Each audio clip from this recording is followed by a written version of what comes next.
हूं तमाम जगहों पर कि आचार्य रजनीश यानी ओशो के बाद अगर कोई उनके जाने के बाद कोई ऐसा वक्ता हिंदुस्तान में है जो अपना मुंह खोलता है किसी विषय पर बोलने के लिए, तो लोगों की गतिविधियां रुक जाती हैं, लोग अपना काम छोड़ देते हैं और जिसके मुंह से गद्य भी पद्य की तरह निकलता है। पद्य तो उनकी कला है ही जिसको पूरी दुनिया जानती है, लेकिन गद्य में भी वो काव्यात्मक शैली जो प्रयोग करने का हुनर उनके अंदर है। आज कुमार विश्वास जी हमारे बीच हैं और कुमार विश्वास जी आजकल जो श्री राम के, तो ये एक ऐसा क्षण है जिसका सौभाग्य सूर्य हम देखेंगे। हालांकि इसको देखने की पात्रता हमारी कितनी है कितनी नहीं, राम जी जाने। पात्रता तो सरयू के लोहे के पुल से गोलीबारी के बीच में नीचे कूदकर अपना प्राण देने वाले कार सेवक की थी। पात्रता तो अशोक सिंघल जी की थी। पात्रता तो सोमनाथ से रथ लेकर चलने वाले अडवाणी जी और उनके सारथियों की है। लेकिन हम कितना, कल्याण सिंह जी जो 5 सरकारें गई उनकी है। तो जिन लोगों को लग रहा है कि ये राजनीतिक प्रभाव है, वो गलत समझ रहे हैं, वो इस देश को इसका मतलब समझ नहीं रहे। आंदोलन में हिस्सेदारी करी, फिर आपने मतभेद के कारण छोड़ दिया, लेकिन उस पर मैं सवाल नहीं पूछ रहा।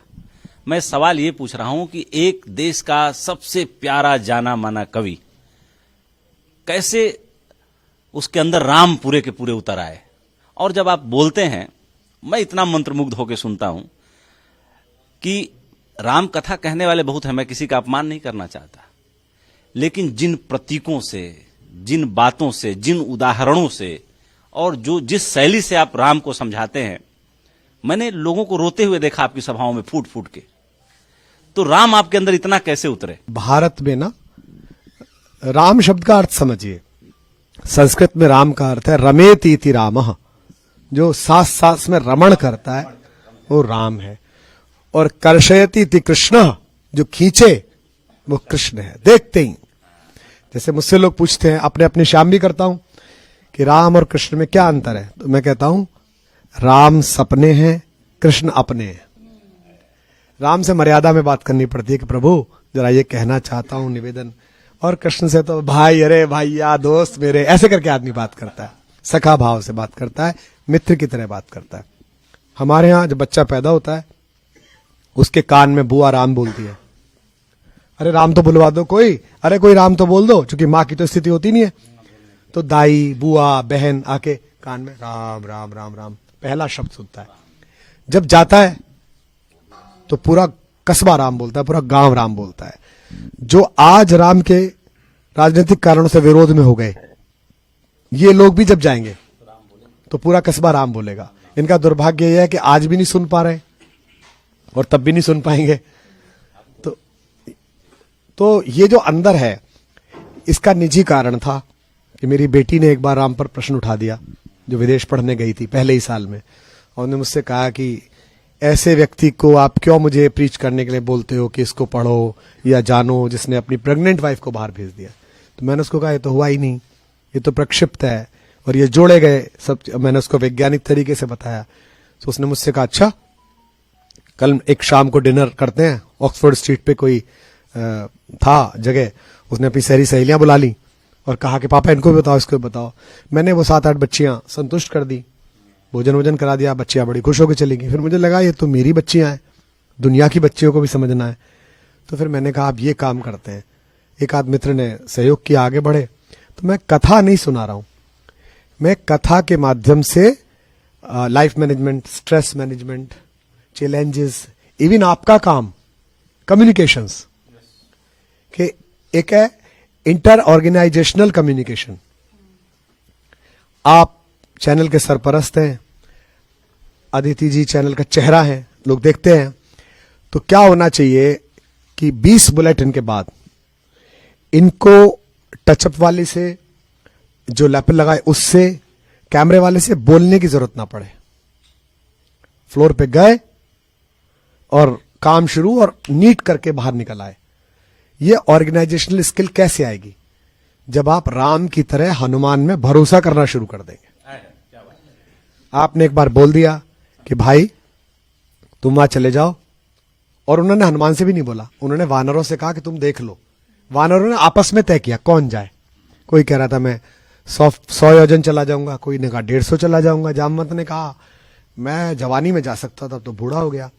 हनुमान चुप थे शाप के कारण। उन्होंने कहा का चुप साध रहे बलवाना। हनुमान कूदे और गए। टास्क कितना दिया गया था कि सीता जी मिले, उनसे कहना कि भगवान आएंगे, राम आएंगे, इतना बोलना था। अब वो बीच में एक डिजास्टर आ गया कि वो पकड़ लिए गए या उन्होंने जानबूझ के खुद को सरेंडर किया, आग लग गई, ये हो गया। इसको कैसे हैंडल करना है, तो इसका कोई रोड मैप नहीं दिया।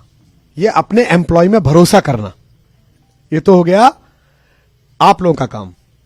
लेकिन जो इस कैमरे के पीछे मेरे दोस्त काम कर रहे हैं, जो लैपिल लगाने वाले, इनका क्या काम है? ये तब तक महत्वपूर्ण है जब तक ये भारत एक्सप्रेस में काम कर रहे हैं। मैंने वहां काम किया था, मेरी वो रिपोर्ट थी, मैंने वो वाली एडिटिंग की थी, मैंने इतनी जाबाजी के साथ वो खबर करी थी, भैया करी होगी। जब तक इस कागज पे भारत एक्सप्रेस लिख रहा है ना, तब तक जनता देख रही है। वरना खुद माइक खड़े होकर एक बार करके देखो कितनी जनता देखती है। तो हनुमान के पास सारी डिग्रियां हैं, सब प्रकार की डिग्रियां हैं उनके पास। मारुत तुल्य वेगम वातात्मजम वानर यूथ मुख्यम जितेंद्रियम बुद्धिमताम वरिष्ठम। लेकिन आखिरी बात एक ही डिग्री है, श्री राम दूतम, मैं राम का दूत हूं। माता ने पूछा कि तुम कौन हो बेटा, तो बता सकते थे कि मैं पंच तत्वों में एक पवन का बेटा हूं, मैं पंच कन्याओं में पूजित माता अंजनी का पुत्र हूं, मुझे बचपन में ब्रह्मा जी ने आशीर्वाद दिया है, मैं शंकर जी का अंशावतार हूं, मुझे वरुण ने आशीर्वाद दिया कि पानी में डूबूंगा नहीं, अग्नि ने आशीर्वाद दिया कि मैं जलूंगा नहीं। ये सब नहीं बोला।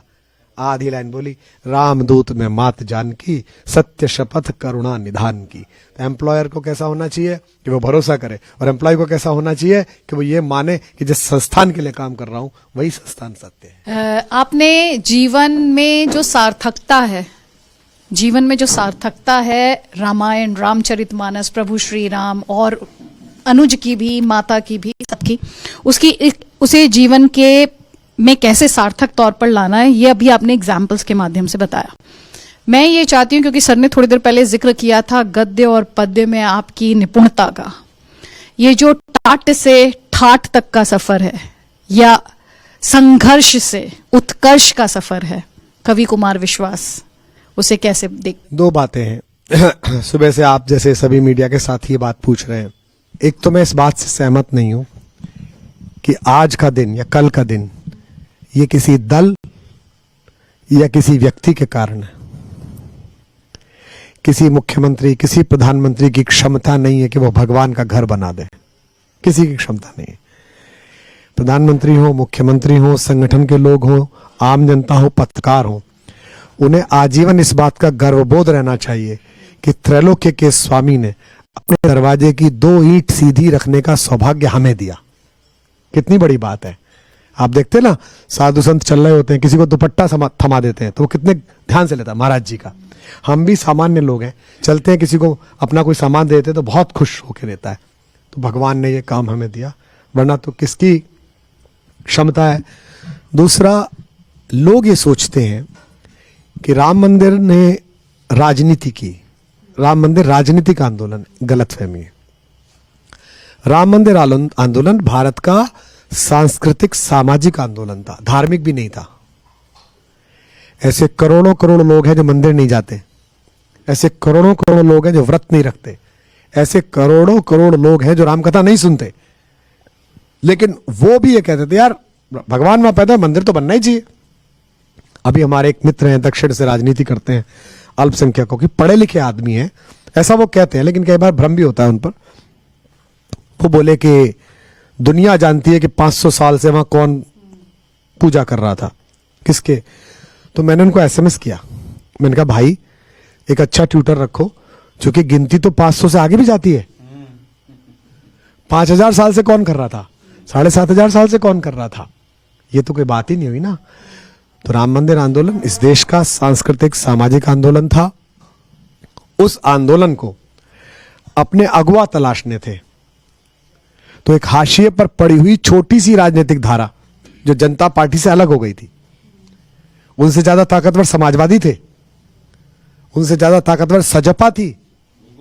आप पुराने पॉलिटिकल इतिहासकार हैं आप, उससे ज्यादा ताकतवर थी चंद्रशेखर जी की पार्टी, हल जिसका हलधर जनता पार्टी। लेकिन एक पार्टी ने यह समझ लिया कि इस आंदोलन की चेतना को नेतृत्व की आवश्यकता है और उसने अपने आप को प्रस्तुत किया, चाहे वो रथ यात्रा हो, चाहे अटल जी का सार्वजनिक सभाओं में हिंदू तन मन, हिंदू जीवन, रग रग हिंदू मेरा परिचय कहना। सो वो जो लोग बने हैं उन्होंने आंदोलन नहीं बनाया, आंदोलन तो था जमीन पर, उनकी वजह से ये राजनीतिक आंदोलन बना। आजकल दो शब्द बड़े प्रयोग में लाए जा रहे हैं, हिंदू और सनातन। दर्शकों को हिंदू क्या है और सनातन क्या है, इसके बारे में थोड़ा सा जरूर ज्ञान दीजिए। सनातन शब्द जो हिंदी में है, संस्कृत में है, वो अंग्रेजी के यूनिवर्सल के आसपास नहीं, उससे निकला तो नहीं पर उसके आसपास है। तो सनातन का मतलब है वह धर्म जो पहले दिन से था, वह धर्म। और हिंदुत्व क्या है? सनातन की दैनंदिन जो प्रयोगशाला है, जो उसकी पुस्तिका है डेली अपडेट्स की, वो हिंदुत्व है। राम, कृष्ण और शिव, ये तीनों, इन दोनों शब्दों से बाहर खड़े हैं। मैं फिर कह रहा हूं, मैं जिस गांव से आता हूं वहां मेरे पिताजी प्रोफेसर हो गए, हमको छुट्टी में ले जाते थे। बाहर मुसलमानों की बस्ती थी सबसे पहले, जो सबसे पहले मोहल्ले पढ़ते थे। मेरे पिताजी सारे बुजुर्गों से नमस्ते करते थे। तो सलीम चाचा बैठे हैं, सनातनी ब्राह्मणों का लड़का, प्रोफेसर, वो अपने बेटे को लेके जा रहा है। वो कहते थे चाचा राम राम, और सलीम चाचा कहते थे राम राम चंद्र मास्टर, कैसे हो भैया? ये छोटा बालक दिखे है यो। फिर वो कहते थे बाबा से राम राम करो बेटा।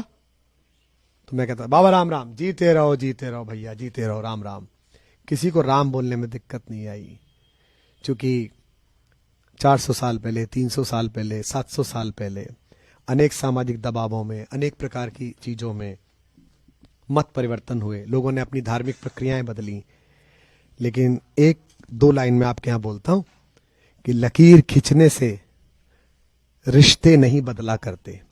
ये त्यागी हैं। ये क्या है पता है आपको? पता ही होगा आपको। ब्राह्मणत्व जिनके पास था कि जो पूजा पाठ कराना, यज्ञादि क्रिया कराना, उसमें से एक विंग निकली जिसने अपने पुरुषार्थ के कारण कहा कि हम यजमान से मिली हुई भूमि दूसरे को जोतने देने के बजाय, जब हम पर यह काम नहीं होगा तो हम इसका खुद कृषि का काम करेंगे। उन्होंने अपना पसीना बोया, दैनंदिन उन्होंने जो चुनौती थी वो सही, कभी पानी आ गया, कुछ हो गया, तो वो त्यागियों में परिवर्तित हो गए। यानी कि उन्होंने ब्राह्मण वृत्ति को कुछ समय के लिए त्यागा और ये काम किया। ये भी ब्राह्मण है, मैं भी ब्राह्मण हूं। इसलिए आपने देखा होगा कि त्यागी बंधुओं में और भूमिहार बंधुओं में मेधा, तात्कालिक प्रतिक्रिया, उसी समय चुनौती को झेलना थोड़ा सा अधिक होता है, क्योंकि कृषि ने उनको रोज सिखाया। आज पानी भर गया, आज ये हो गया, कौन सी फसल काटनी है, तो उन्हें तात्कालिक निर्णय लेने पड़े निश्चित रूप से। तो ऐसे ही कुछ लोगों ने सनातन धर्म या हिंदुत्व को त्याग। इस देश में कौन ऐसा मुसलमान है जिसे ये नहीं पता कि राम कहां पैदा हुआ? इस देश में ऐसा कौन मुसलमान है जिसे ये नहीं पता कि कृष्ण कहां पैदा हुए? मेरे घर में एक बिटिया है, हमने दोनों भाइयों ने मिलकर उसकी शादी की है। संयोग से वो इस्लाम मानने वाला भाई है मेरा। जब वो हुई थी तभी तय कर लिया था कि एक फंक्शन मैं करूंगा, एक फंक्शन तू करेगा। अभी उसके हाथ पीले हुए, तो मेहंदी हल्दी हमने करी, शादी उसके बाप ने करी। तो वो बैठे हुए थे वहां बहुत सारे बच्चे। मुझसे एक बच्चे ने पूछा कि अंकल, ये जो फैनेटिज्म आ गया है मेजॉरिटी का, ये कैसे हटेगा? मैंने कहा बेटा ये तो आप लोगों के हाथ में, कल हट जाएगा। बोले कैसे? मैंने कहा बेटा एक ड्राइव चलाओ, सारे इस्लाम परस्त प्रोग्रेसिव बच्चे, और ये बोलो कि हम अपने धार्मिक नेताओं से अपील करते हैं कि हिंदुओं के दोनों सबसे बड़े तीर्थ काशी और मथुरा, उन्हें स्वेच्छा से अभी खाली करें और चंदा करके कहें कि आप मत बनाइए मंदिर, वो तोड़ के गया था नालायक, वो हमारा भी दुश्मन था, आपका भी दुश्मन था, हम मिलके बनाते हैं मंदिर। हो जाएगा अभी सॉल्यूशन।